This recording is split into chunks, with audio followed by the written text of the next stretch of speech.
नमस्कार दोस्तों, आज के इस वीडियो में हम आपके लिए पंचतीर्थी व्रत की कथा लेकर आए हैं।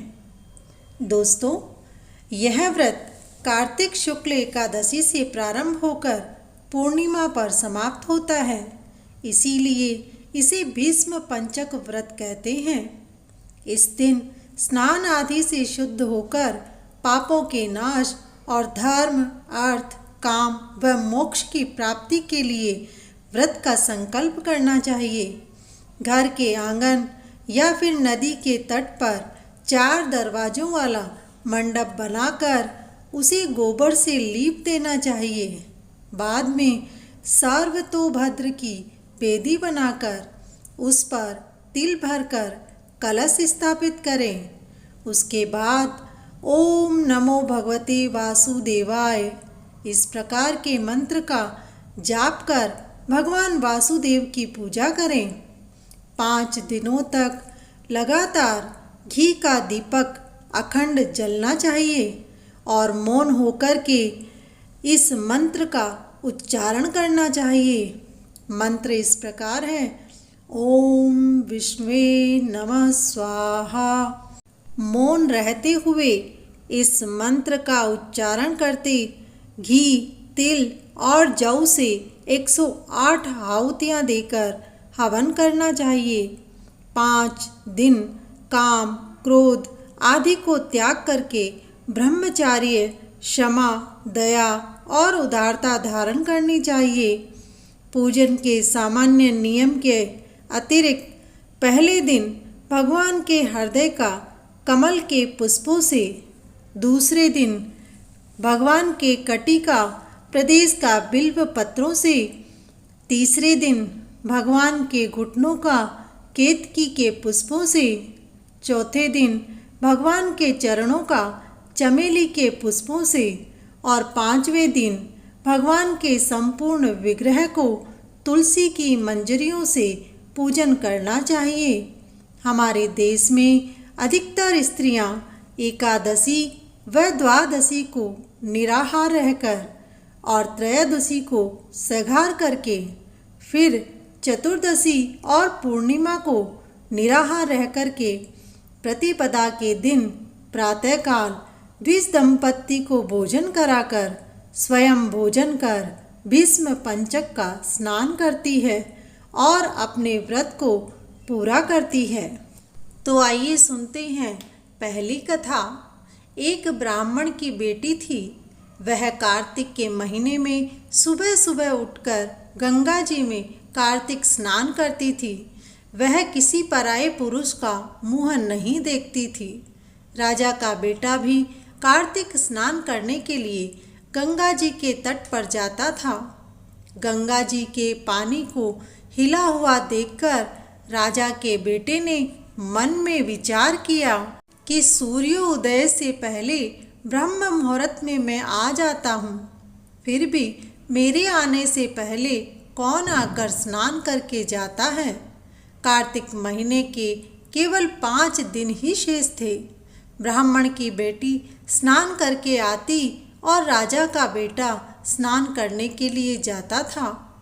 राजा के बेटे की पाँव की आवाज़ सुनकर वह ब्राह्मण की बेटी जल्दी में जाने लगी, तो उस हड़बड़ी में गले की माला वहाँ पर ही भूल गई। राजा का बेटा पहुँचा तो उसने वह माला देखी और मन में सोचा कि यह माला इतनी सुंदर है तो पहनने वाली कितनी सुंदर होगी। ब्राह्मण की बेटी ने घर आकर अपने पिता से कहा कि आज मेरी माला तो राजा का बेटा ले गया है, उसके पास जाकर मेरी माला लेकर आओ। ब्राह्मण ने राजा के बेटे को जाकर कहा कि मेरी बेटी की माला दे दो। राजा के बेटे ने कहा कि यह माला मैं तब दूंगा जब तुम्हारी बेटी मेरे महल में सज धज कर 5 रात को मेरे पास आएगी। ब्राह्मण ने घर आकर अपनी बेटी को बता दिया और कहा, बेटी, ऐसे पापी के घर जाकर माला लाने से तो अच्छा है कि तुम माला को भूल जाओ। पिता की बात सुन बेटी बोली, मैं वहाँ जाऊँगी, लेकिन राजा के बेटे को कहकर आओ कि मेरे आई हुई की साख कौन भरेगा। ब्राह्मण ने जाकर राजा के बेटे से कहा।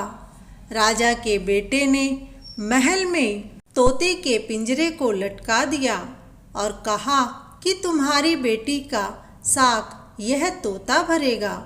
ब्राह्मण की बेटी उस रात पहन ओढ़कर सज धज कर राजा के बेटे के महल में गई। भगवान को याद करते हुए कहा कि हे भगवान, मैं हर की पेड़ी समझकर महल में चढ़ी हूँ, पापी की पेड़ी समझकर नहीं चढ़ रही हूँ। यह प्रार्थना करके पहली पेड़ी पर पांव रखा और बोली, हे कार्तिक के ठाकुर राय दामोदर, पांचों पांडव, छठे नारायण, भीष्म राजा, पापी को नींद आ जाना। इतना कहकर वह राजा के बेटे के पलंग के पास से निकली। उससे पहले ही उसको नींद आ गई। ब्राह्मण की बेटी ने तोते से कहा कि तोता, मेरी साख भरना, मेरी एक रात पूरी हो गई है। इतना कहकर वह घर आ गई। सवेरे राजा का बेटा उठा और तोते से पूछा कि वह कैसी थी, क्या वह महल आई थी। तोता बोला, आभा जैसी बिजली, हाली जैसी झल, केल जैसी कामिनी, गुलाब जैसा रंग। तोते की बात सुन राजा का बेटा बोला कि अभी तो 4 रात बाकी है। आज तो मैं सो गया, लेकिन कल कांटे की सेज पर सोऊंगा तो मुझे नींद नहीं आएगी। 12 बजते ही राजा के बेटे को नींद आ गई। ब्राह्मण की बेटी महल में आई और बोली, हे कार्तिक के ठाकुर राय दामोदर भगवान, पांचों पांडव, छठे नारायण, भीष्म राजा, पापी को नींद आ जाना। इतना कहकर वह राजा के बेटे के पलंग के पास से निकली, लेकिन राजा के बेटे को सोए हुए देखकर वापस उतर गई और तोते से कहा कि तुम मेरी साख भरना, पापी से कहना आज मेरी 2 रात पूरी हो गई है। इतना कहकर वह घर आ गई। राजा के बेटे की नींद खुली तो वह उठा और तोते से पूछा कि वह आई थी, वह कैसी थी। तोता बोला, वह तो बहुत सुंदर थी। ऐसे करते करते तीसरी और चौथी रात भी बीत गई। 5वीं रात आई तब राजा के बेटे ने अंगुली पर चीरा लगाकर नमक भर लिया ताकि आज दर्द की वजह से जागता रहे। उसे बहुत जलन हुई तो हाय तौबा करने लगा। राजा ने उठकर रानी से पूछा कि आज हमारी नगरी में इतना दुखी कौन है। रानी बोली कि आपका पापी बेटा है। उसने ब्राह्मण की बेटी को 5 रात अपने महल में बुलाया है, लेकिन भगवान ने तो उसका सत रखा। आज 5वीं रात है। आपका बेटा अंगुली चीर कर नमक भर कर बैठा है, इसीलिए हाय त्राय कर रहा है। 5वीं रात भी जब ब्राह्मण की बेटी आई तो उसे नींद आ गई। राजा जी ने सवेरा होते ही प्रधान जी से कहा कि इतना दुष्ट बेटा मुझे नहीं चाहिए, इसको तो देश निकाला दे दो।